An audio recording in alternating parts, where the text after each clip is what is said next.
Welcome, everyone. I'm Susan Lauer, the administrator of the Maharishi Vastu Office for North America. We're very pleased that you have joined us today from around the world. This webinar will begin a series on Vedic City and Community Planning. The first in the series will introduce you to the unique features and conditions that create a city, town, or community according to principles of Maharishi Vastu architecture and planning. Subsequent webinars in the series will focus on existing Maharishi Vastu communities in the Americas and Europe. Jon Lipman, our National Director for Vastu for North America and the Caribbean, will begin this discussion with a brief introduction to the important elements of Vedic planning, followed by an 11-minute video that showcases the plans for the relocation of the Indonesian capital. These plans, or site plans as they're called, were created by the recent Vastu Architect's training course. Tonight, we are also very pleased to have with us Jonathan Phillips from the UK, a recent graduate of that training course, as well as an architect.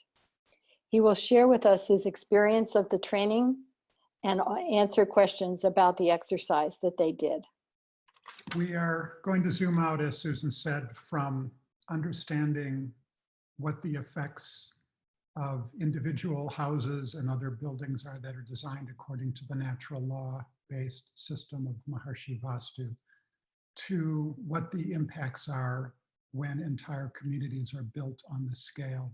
And in order to do that, I'm going to share with you some slides. So good.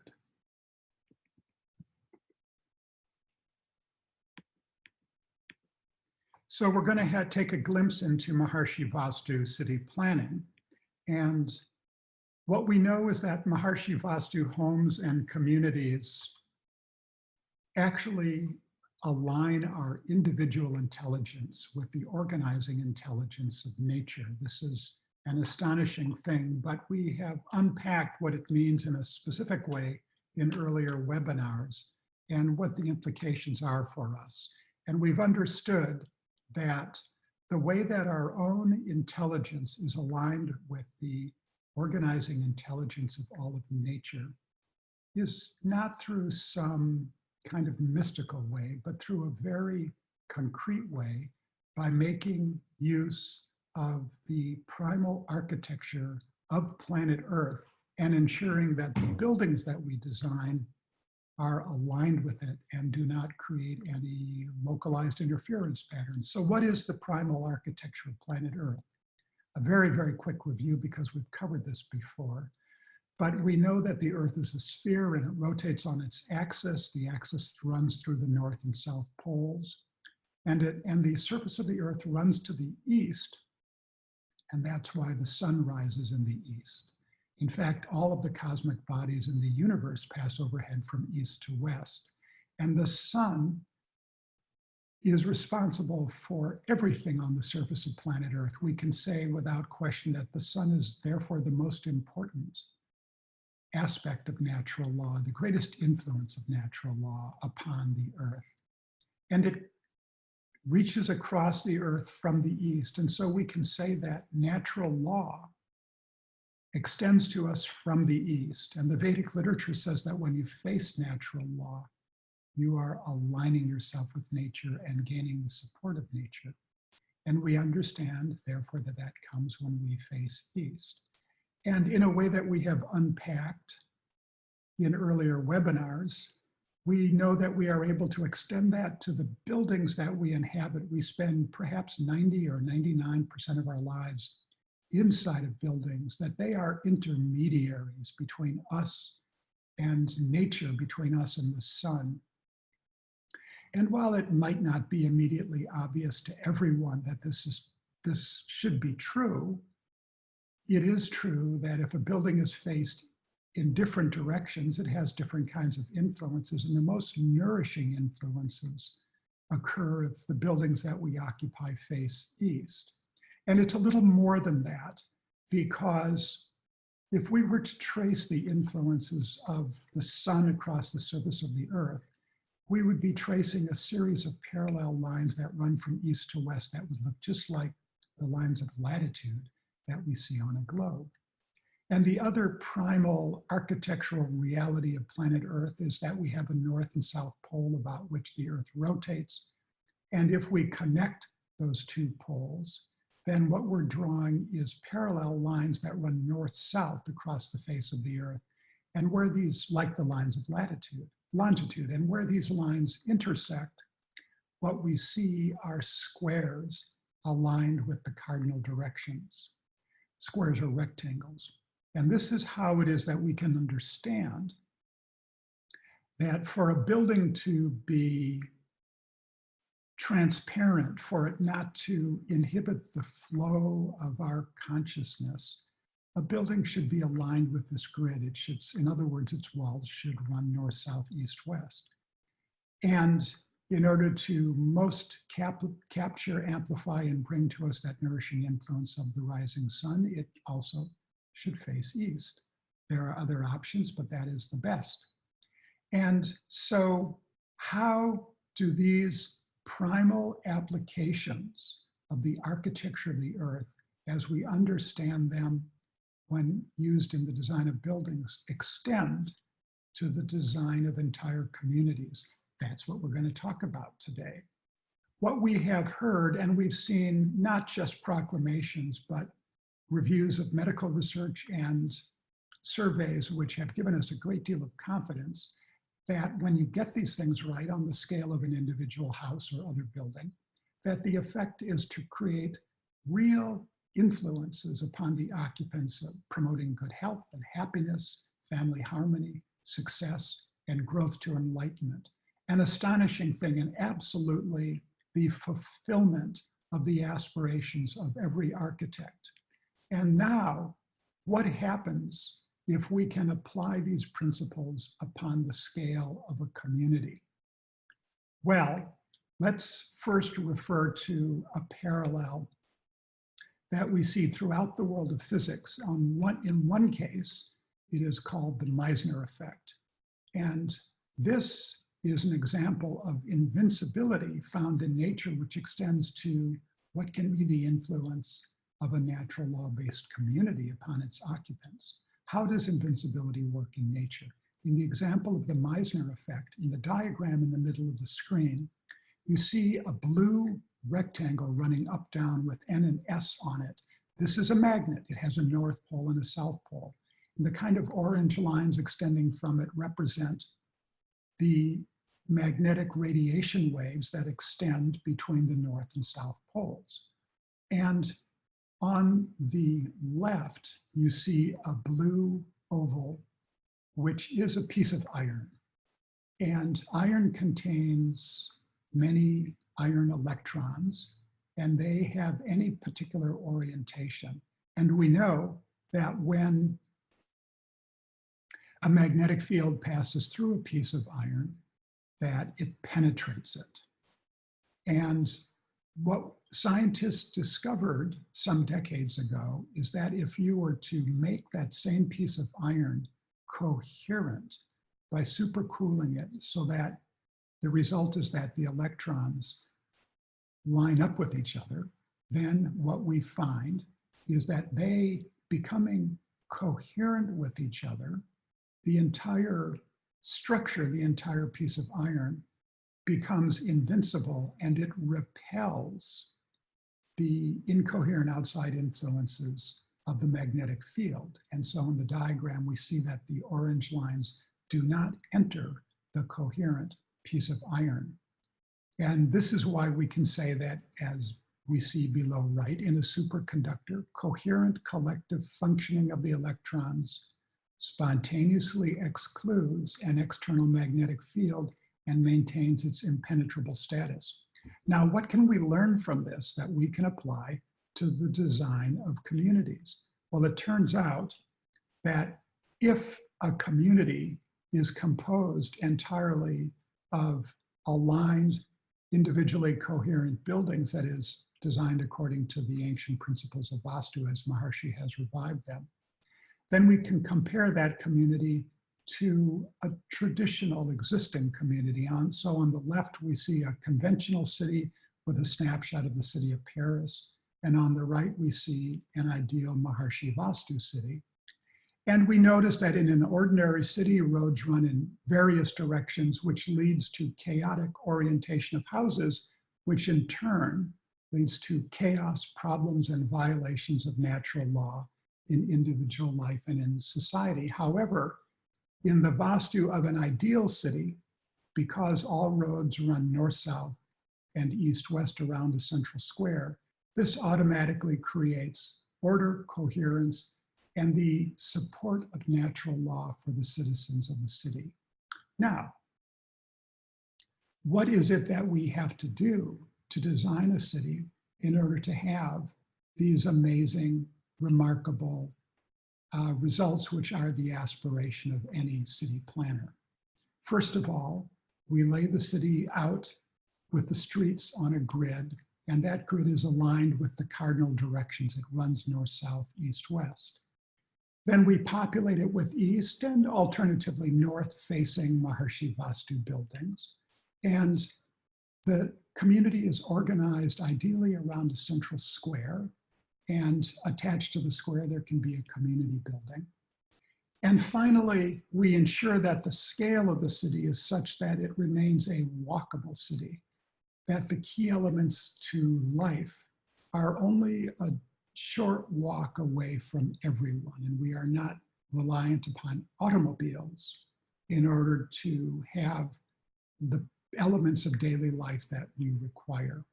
Next, every community should be a garden community.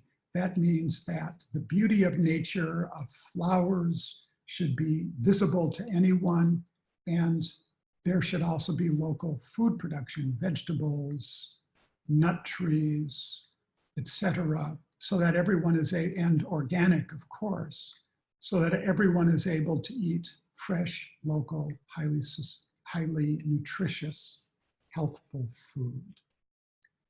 And ideally, a community is surrounded by a green border, which could be a narrow forest, and is entered primarily from the east and from the north. All of these elements are eternal elements of Vastu as revived by Maharishi. But in this day and time where population is so high and society is so industrialized, we have created problems for the entire atmosphere of the earth and the water of the earth and the soil, which affect all of life, including human beings. And therefore, it becomes an imperative in this generation that any community which is built be a sustainable community. And that has many meanings as understood by the best thinkers in the field of sustainability today, but certainly including ideal water management and ideal farming practices and zero carbon footprint energy generation, and sewage is managed in such a way as not to be polluting. And these are just touching on 4 of the highlights of that large, complex web, which is conventionally understood today to be a part of the suite of sustainability. We have pay a particular emphasis upon avoiding internal combustion engine vehicles, which now mercifully is quite easy to do. And finally, we particularly in Maharishi Vastu emphasize getting our electricity directly from the sun through photovoltaic electric generation, which is the source of 100% of the electricity that is powering my own presentation to you. And in the slide on the bottom of this screen, the high-rise building shown is the tallest building that has been proposed to date in the world that would be powered solely by the sun.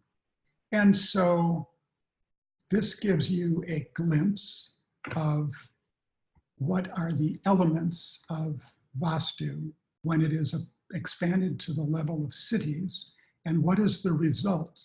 The result, as we understand, and as is my own experience, because I live in a Maharishi Vastu community, as does Susan, and has for many years also Jonathan, all three of us. The effect of creating coherence on the scale of the entire community is that the citizens of the community spontaneously make the best decisions for themselves and for all. And the mayor of the community is spontaneously able to make right decisions and govern in the interest of everyone. Crime is so low as to be virtually non-existent. And it is, in summary, a very sweet and very seductive life. And anyone who has lived in one of the Maharishi Vastu communities around the world wants to live nowhere else. I'm going to turn it back over to Susan now, who is going to share with us a videotape as the next part of this presentation. New capital of Indonesia. Designed according to the principles of Vedic architecture and city planning in harmony with natural law. Results of a design challenge for Vastu architects.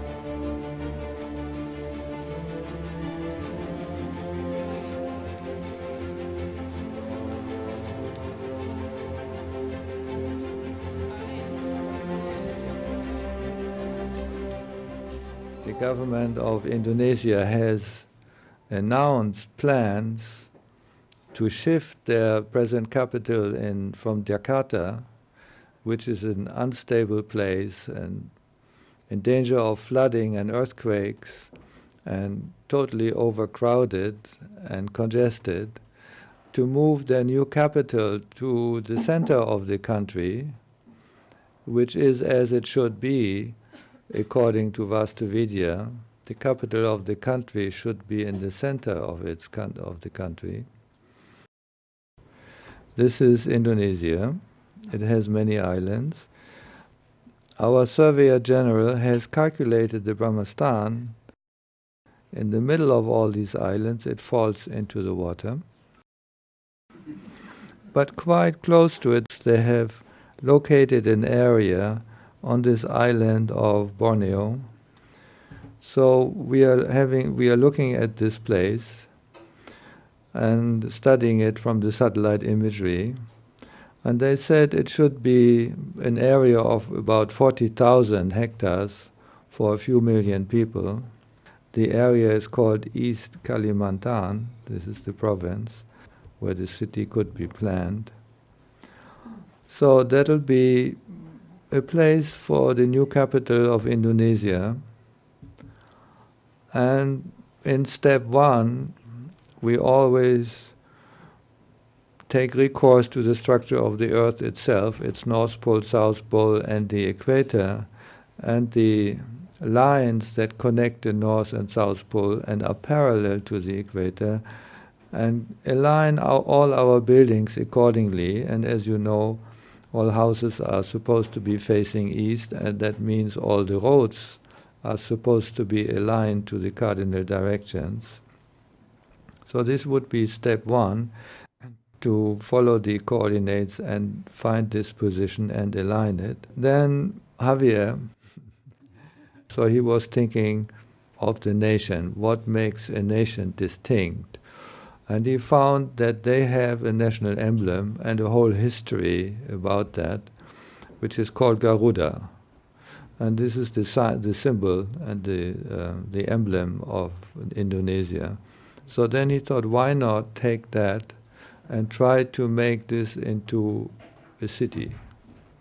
So then he designed a city in the shape of a flying eagle, which of course is flying towards the east. And then, we were planning more, and it should be in a square, as always, with the Brama Ston. But still, the shape could be made out of these squares. And then one has a Vedic city with different areas and zonings, as you will see, call it Garuda Nagar, and have a very distinct kind of feature to the planning. Then we have from Mongolia, Dulgun and Degema, they have made This is just the beauty of Vedic architecture. It's a garden city, as it is supposed to be. And here Hanu has shown, if you have a master plan like that, along the river, here's the river, and then if you zoom into just one small area, and then develop the details of such a city block with all different mixed-use facilities. And then here Gabriel had the same idea. He thought, okay, if we make a city like this, it should have a theme. And the theme, he was saying, it could be having a name, Padmajaya, which is a lotus shape.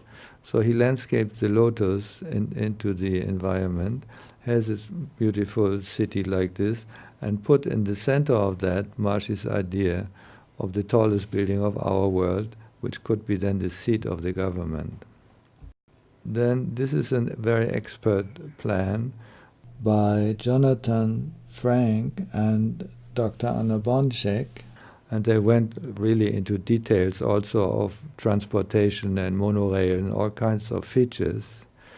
So in the next slide you will see they also thought about zoning of different areas, like for health and wellness and a university campus and some kind of light industry and a cultural district and sports and administration, because it's a government capital, and all the embassies have to be part of the government. So this is another detailed view to consider a city like that, a capital city. And Rolf had the other idea. He also thought of making zones, so he created zoning according to the different colors, but he made them concentric and always interspersed with a green space like that, which is also very interesting. And then Agni was thinking, okay, if we make such a rigid square city, why not have the zoning in such a way that it resembles some more like a garden city, which is also concentric? So she developed this type of approach, also with different colors, which indicate the zoning. Of course, the city will not look like this. This is a zoning plan. Zoning plans always look very colorful. Together with the green zone all around it, and in that green zone there's, for instance, the airport, properly positioned in the northwest. Then there is a port, and then connection to the river. Then the different production areas for food, etc. But all this is in a city environment which could expand, because no city will ever stop. But if it expands, then it will expand beyond the green belt. So the green belt should be maintained. So here is more the central area where she's writing all the aspects of zoning, like health in the north and sports, and administration is basically facing the Brahmastan like this. And then financial and commerce, and the whole thing will be a monumental boulevard coming from the east through a university and probably with ministries right and left, and the cultural center in the middle. Then here is a detail of her peace colony, which is part of that whole zoning which we had seen in colors, and then he had made different modules of houses, and then it is a composition like this. Or Rolf had thought of the administrative center, because it's a government complex, so all the ministries have to be housed, and the parliament, and then also some cultural centers and religion, and everything has to be in the central area.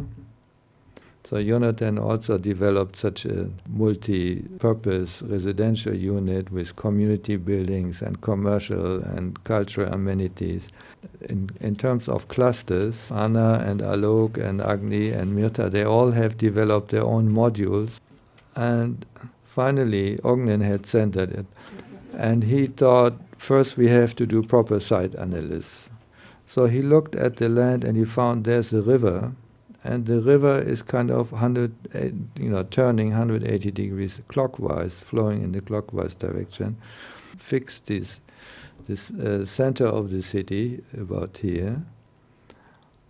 And then that's the center of the city, and because he started with the circular kind of design, the expansion areas like that could be like the suburbs, could be done in such a way. So the outer ring will have a mixed type of typology, and the suburbia is for more individual houses, and the high and mid-rise density, all the developments are more in the center like this. And then he started to consider the main roads and the ring roads and the main boulevards and like that for a compact city design. And then he developed all, these variations of city blocks with all the different clusters of housing, different types and different types of houses, as we have learned. And then with green spaces and recreation like that.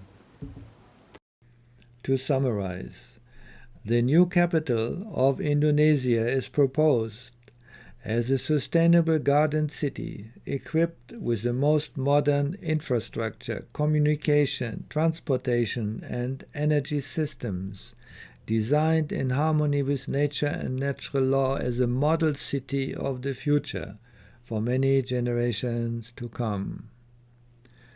Maharishi Vastu architecture uses only beneficial orientation, placement, and proportions, so that every building and the city as a whole generate fortune-creating, peace-creating, healthy influence for all its inhabitants and the entire nation.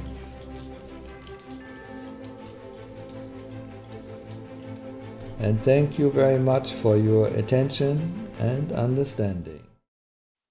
Lovely. So this is the graduation thesis projects done by the students in the latest Maharishi Vastu Architects training course, which was held this autumn in Holland. And one of the graduates of that course is Jonathan Phillips. And Jonathan will be joining us now on this webinar and sharing his thoughts about the course and about city planning. And so I want to introduce Jonathan.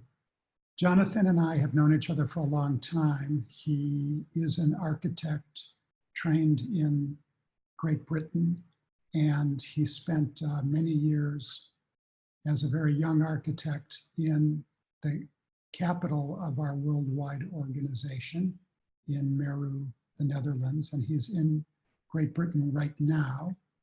And we are expecting great things from him as he has at long last been able to take this training.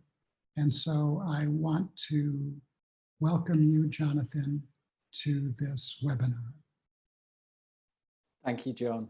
It's lovely to be here. It's lovely to be invited to participate in these very important webinars to promote Maharishi Vastu globally. So thank you. Thank you. Well, let me ask you a question. We just saw very briefly all of the master plans that the graduates of the course did, including one that you as a team member did. And so my question for you is, do you have any further thoughts on your master plan that you would like to share with us? And in particular, you and I know that the master plans that we saw are not the only master plans that have been done for this proposed capital. There was also a master plan that has been approved by the government of the nation of Indonesia on the same site. And so why don't I give you both questions at once and you can answer them in any order that you want. Number one, what might you want to add about your master plan? And number two, do you have any thoughts by which you may want to compare yours with the official plan of the nation of Indonesia? Sure, thank you. Okay, so I'll just share my screen. Hopefully this works. And pull up presentation. Do you see the screen? I sure do. And you can hear me clearly? Absolutely. Fantastic. So as Dr. Hartman was explaining, the project that we were given was to look at the new proposal for the Indonesian capital city to be located on the island of Borneo, as you can see here. And in the proposal that Jon was referring to, that has been initially approved by the Indonesian government, their proposal was to create this city between the two existing cities of Samarinda city here in the north and Balikpapan down here in the south, so somewhere in this region. And there was a YouTube video promoting the concept for this that we were looking at earlier this week, within which they were citing a few precedents of other city types, mainly radial circular cities, that have been employed as concepts and also built out over the past centuries. And one was this city in Italy, Palma Nova. It's a radial city. The architects in Indonesia were saying that these radial cities, they have a certain quality of ease of circulation and pleasant habitation conditions. Here's another example in Vienna, a similar kind of radial plan. Another example from Claude Ledoux, which was an ideal city for a place called Chaux. And this was an industrial city. Again, you can see this radial plan with this central square or prominent central building. And finally, another example that's maybe well known to all of us from Ebenezer Howard in the UK. He proposed garden cities maybe 150 years ago. And he proposed, again, radial cities. Now, all of these ideas, they're just man-made ideas that aren't really based on any scientific evidence for why radial circular cities are beneficial to the inhabitants of a city. So when you take that as your starting point, which unfortunately the planners for the new capital city of Jakarta did, which we can see here in this image, you end up with a city that straight away from point one is going to be violating quite a few laws of nature if we consider what Maharishi Vastu describes as ways of aligning ourselves with the global structure, as Jon already presented earlier. So in this city, there's a central plaza down here, and around that there would be your government buildings and various other legislative centers, business districts, all radiating out from here with residential areas further away from the city, and all surrounded by the natural habitats and green belts of Borneo, which there are many. And so it's a shame to see this as a starting point, because we know from Maharishi Vastu that the ideal way to start a city is to start with a clear structured grid, which is aligned to the cardinal directions. Now, if I go back to the first slide, I can show you again our proposal and just explain to you why this approach is most appropriate. We first analyzed the site in that region of Borneo in Kalimantan, East Kalimantan, and we discovered that actually there's this large river already in that area, and the most auspicious area to be building near to, from a Vastu perspective, is to have the water to the north or to the east. So this became the most convenient place to think about positioning our perfect city grid. And also we analyzed the slope of the land, which is another important aspect. And in this area, there is a gentle slope towards the northeast, which is the most auspicious. So we decided that this position was probably the most auspicious from a site analysis point of view, rather than going to these a position between those two cities I previously mentioned. Now, as Jon had previously described, you know, these different points for setting out the ideal Maharishi Vastu city, you start with the grid, which you can see here, the grid of the global structure in these yellow, fine yellow lines, and then within that, a larger grid within which the city of 40,000 hectares would be proposed. And that could be for inhabiting maybe 1.5 million inhabitants. Obviously, all of the grids, the roads that form this structure would be aligned to the cardinal directions, and that allows, therefore, all the buildings within that to also be aligned properly, to have east-facing entrances, east-facing buildings. Also north is possible. And then what we did is we subdivided this large 20 by 20 kilometer grid into smaller 2 by 2 kilometer townships almost. And then within that, again, we subdivided it into 6-acre lots, which we thought we could probably house around 250 people.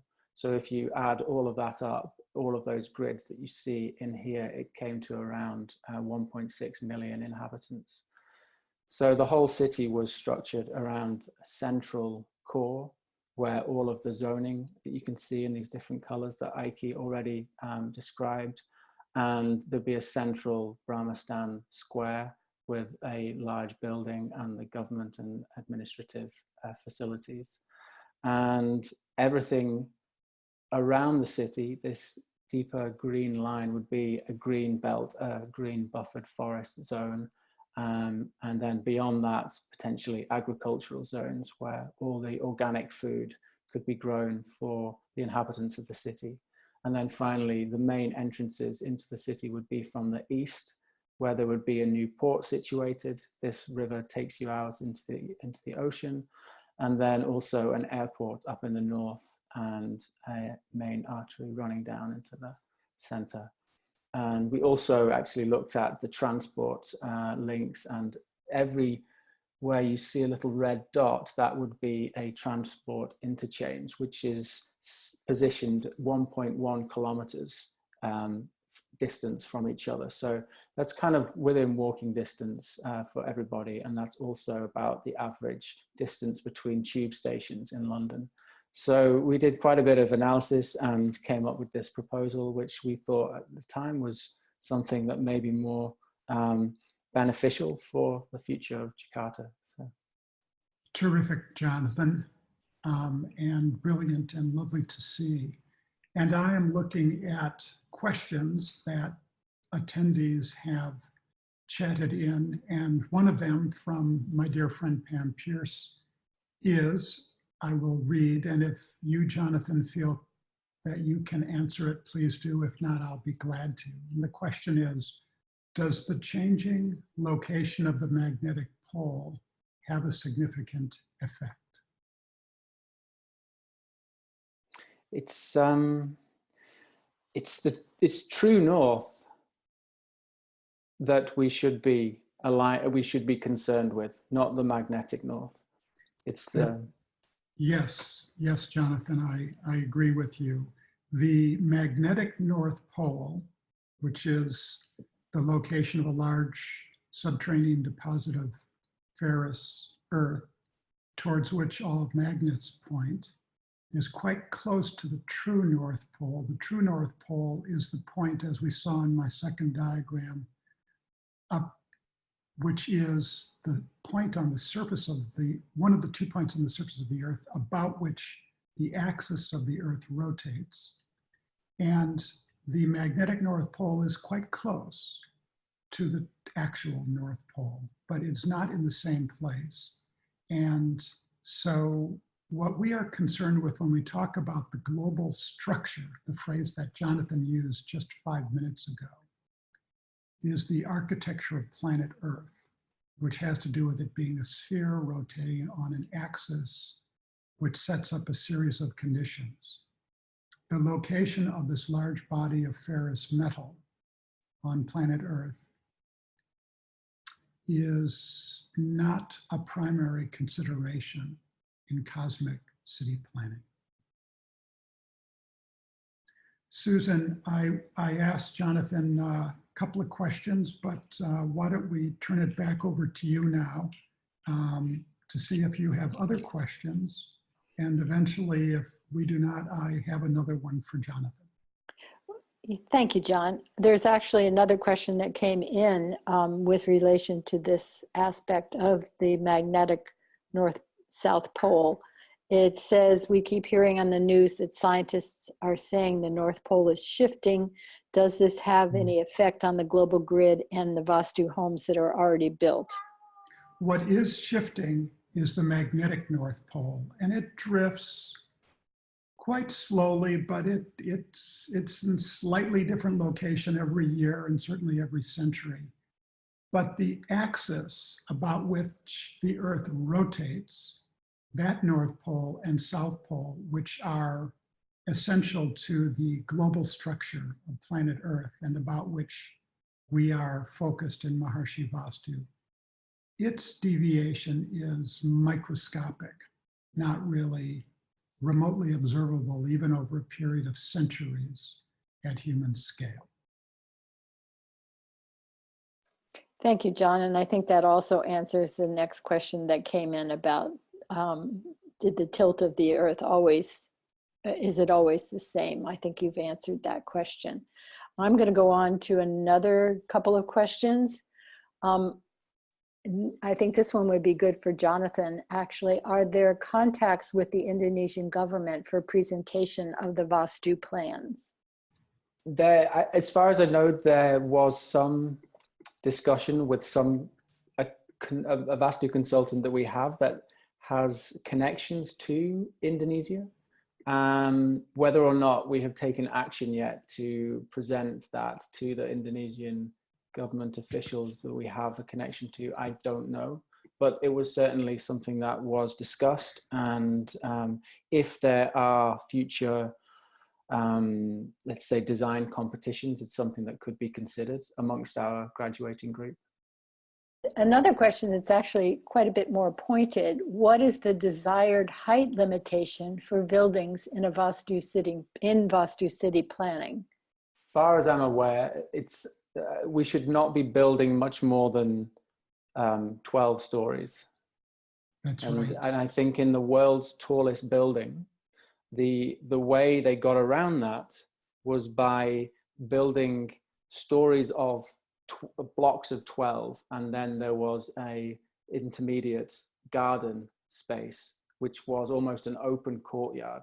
All the habitable rooms were designed to sit around that courtyard, and then there was another 12 stories, and then a subsequent intermediate floor with gardens and courtyard again, and that went all the way up to the uppermost floors. So that was how they managed to go around that principle. But if we're not building the world's tallest building, then we would generally limit our building heights to around 12 stories maximum. And this is because the Vedic literature describes that the maximum height for a building is 12 stories. And yet, in the dense cities caused by the enormous population of the Earth in these decades, buildings do get routinely built more and even much more than 12 stories high.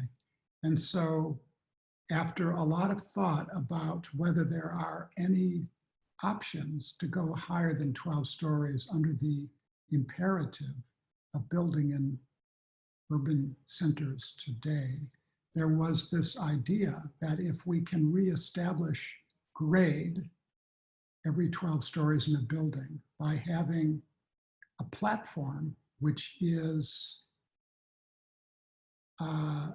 filled with sod and planted to kind of reestablish the earth, and then we build on top of that, we can kind of start over. And so exactly as Jonathan said, that is the strategy that we can use to build very tall buildings. Can you tell us something about where the various functions of a city or community would be placed? Is it similar to the placement of rooms in a Maharishi Vastu home? In other words, where would the commercial retail sections be, the schools, the hospitals? Are there very definite placement for those kinds of functions. If you refer to the Vedic literature, it is correct that different sectors of cities reflect different qualities of natural law, which make certain sectors supporting certain kinds of human activity. So there is a certain amount of zoning of cities which can be derived from the Vedic literature. Should a neighborhood community, and I think maybe Jonathan, because he has done one of the plans for the, more of the community grids, should a neighborhood community also have a Brahmastan or a central courtyard area? Yes, absolutely. We would definitely have a central Brahmastan square or a community building. Maybe it's a peace palace, maybe it's a Maharishi school, maybe it's a festival hall where all the community members can come and enjoy community events and celebrations. So certainly every structure would be designed to have that central Brahmastan square or central point. And remember that in the description of the elements of a Vedic city that I gave at the beginning, one of those elements is that it is a walkable city. And that means that when we are designing large cities, we want to compose it of adjacent smaller communities, each one of which is walkable. And therefore, at the core of each of them would certainly be that community space that Brahma's done. Thank you. Someone's actually asking, should the Brahmastan be free of any structure in the same way it is in a house if we're putting a Brahmastan in a community or in a city? There are certain kinds of special community functions which it is appropriate to put in a Brahmastan. We would certainly not put in, for instance, an apartment building, though, or shops. Okay, here's one for Jonathan. Was the proximity to the large body of water considered as it would be with a single family home? I'm assuming he means the river that shows in your master plan for the Indonesia capital. Yes, the same principles apply, both at the larger scale and also the smaller scale. So we take into consideration the proximity of those large bodies of water and particular distances that we would like to keep away from them if they're inauspicious. Or if you're planning an entire city or town, what happens to the natural terrain of the land? Does it always have to be flattened? And what about vegetation, specifically trees? A very hilly location becomes a challenge to design a Maharishi Vastu village upon, partly because where there are hills, the hills may cast portions of the site into shadow in the morning, and parts of the site will not receive the nourishing influence of the rising sun. And also, cutting and filling would have to be done in order to create level areas within which a house can be done. So under ideal circumstances, we prefer to locate Vastu communities on relatively level ground. And then you asked about vegetation. Before I do that, I will say that when we lay a grid down as an initial stroke for a community, and then we examine within the grid, we overlay it upon the existing terrain, we may certainly find that certain sectors of the grid, certain squares of the grid, are not hospitable for Vastu planning. And so we set them aside for agriculture or for recreation or for undisturbed land. And that only provides more of that critical greenery within a community, which is something which has always been emphasized in Maharishi Vastu, and which within the last decade is becoming very highly embraced by science-based architecture and city planning as well. When you asked about existing plant life. If, for instance, there are forests, well, we examine existing plant life simply using the tools of best city planning that is done conventionally. We do not add another layer of evaluation upon it by virtue of the paradigm of Maharishi Vastu. Since the population will always be increasing, how will the city enlarge itself over the course of time? In the Vastu texts, there's prescriptions for how cities expand over time. And they would often, in the ancient times, expand towards the east from the central core of the city. Or they would expand sometimes towards the north also, or towards the northeast out of that central part. And often actually they used to plant a particular type of tree a certain distance away from that central point, which was a marker to which should be the boundary where the city can expand to. And that actually was a particular distance that was walkable in about 24 minutes. So even in those ancient times, there was a very strong awareness of walkability in cities. And I found this again and again on the course, is just how amazingly, how much foresight there is in this knowledge, you know?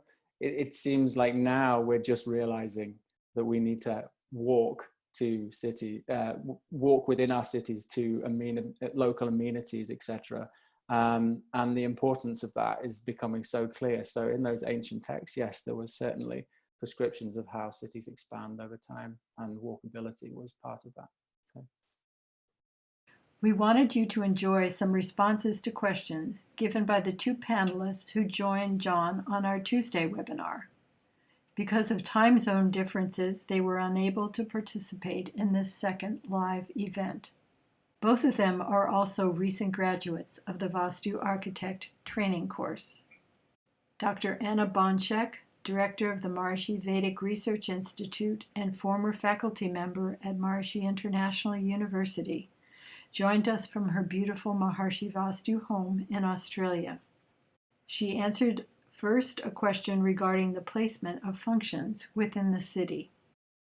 The fact that we might be able to create in this instance a city which is going to have the effect of making it possible for citizens to live a peaceful life, to live a healthy life and free from sickness. And because these are the principles of Vastu, this is what we're aiming to do. It's a very practical thing.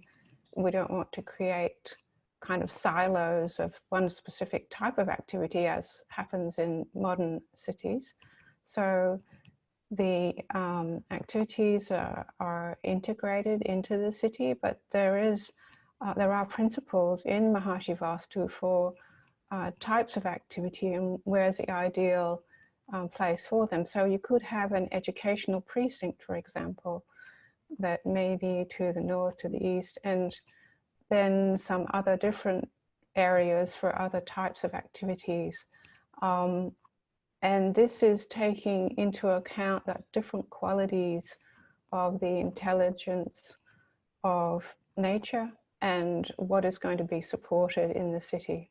So yes, there are different sort of locations for different activities, but obviously also the areas will have some sort of mixed use element to them. So we don't want them to become like modern cities where there's sort of silos of specific activities that are not integrated. Anna also then talked about the importance and the function of the green spaces in the city plan. For a Maharishi Vastu city, the green spaces are very important. Obviously, the nourishing influence of the natural environment. I mean, we know that the plants and the trees create oxygen. The whole question of maintaining the green spaces and creating gardens is very important, and those are integrated into the city design. So whether you may have a situation where there needs to be some higher density areas, but always, this is always in the context of having green spaces, parks and gardens, and ideally areas where vegetables can be grown, and the central square in the different city blocks. And these are all devoted to areas which are encouraging people to enjoy nature, and also for that restorative influence of the life-giving qualities of the natural environment. So they're integrated into the city. Dr. Javier Ortiz, National Director for the Transcendental Meditation Organization for the nation of Peru, is also an experienced and very talented architect and urban designer. He is now Latin America's Director for Maharishi Vedic Architecture, and joined us from his home in Peru. Javier answered a question regarding his unique city plan and its inspiration in the image of Garuda, the national emblem for Indonesia. About our proposal for the new capital city of Indonesia, we were thinking that was very necessary to have a capital city as a symbol of the country, for everyone to be proud of that. The capital city should unite the different segments and political parties and different waves. So we thought, why don't find a symbol that can unite everybody in the country. And we found that the whole country is proud of a celestial eagle, that the name is Garuda. You know? Even the young people are coming with the T-shirts with Garuda in their coming to the city. The national airline is called Garuda. You know? The symbol in the flag of the country is Garuda. So everybody loves Garuda in the country. And we found that there was a special Yagya altar that is in the form of Garuda.